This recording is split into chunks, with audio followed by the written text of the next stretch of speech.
Customer চাহিদা বেশি, ছোট গরুর চাহিদা বেশি। ছোট গরু দেখা যাচ্ছে আপনার একজন একটা নিলে একজনের কোরবানি একটা দিতে পারে, আর বড় গরু হলে আপনার দেখা যাচ্ছে আপনার শেয়ারে 7 জনে বা 3 জনে শেয়ারে কোরবানি দিতে হয়। এখনো বাজারে পরিস্থিতি ভালো বুঝি না, তবে আর 2-1 দিন গেলে আমরা বুঝতে পারবো আসলে কি পরিস্থিতি হয়। ক্রেতারা আসতেছে, এখনো মূলাইতেছে, এখনো গরু দর করতেছে, কিন্তু গরু কিনতেছে না।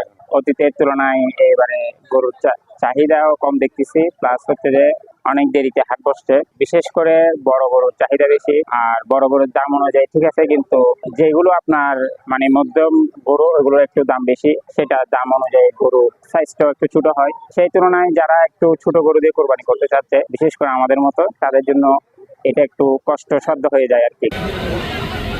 আমাদের বর্তমান যে পরিস্থিতি, সেই পরিস্থিতি যেটি বোঝা যাচ্ছে সেটি হচ্ছে যে পরিমাণ রাঙামাটি গরুর চাহিদা, এই পরিমাণের চাহিদা না, মানে গরু নাই। গরু এই রাঙামাটির বাইরে করে চলে যাচ্ছে, এই টার্মিনাল থেকেও চলে যাচ্ছে, এবং পাশাপাশি কাপ্তাই রোড দিয়ে অনেক গরু অবৈধভাবে সরকারি কর ফাঁকি দিয়ে, রাজস্ব ফাঁকি দিয়ে চলে যাচ্ছে।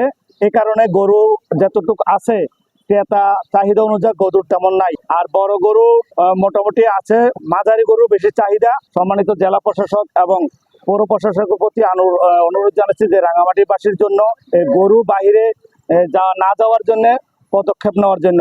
যদি পদক্ষেপ না নেয়, আমাদের রাঙামাটিবাসী গরুর জন্য হঠাৎ গরু পাচ্ছে না পর্যাপ্ত, কারণ গরুরা কাপ্তাই রোড দিয়ে যাচ্ছে এবং এদিক দিয়ে গরু চলে যাচ্ছে।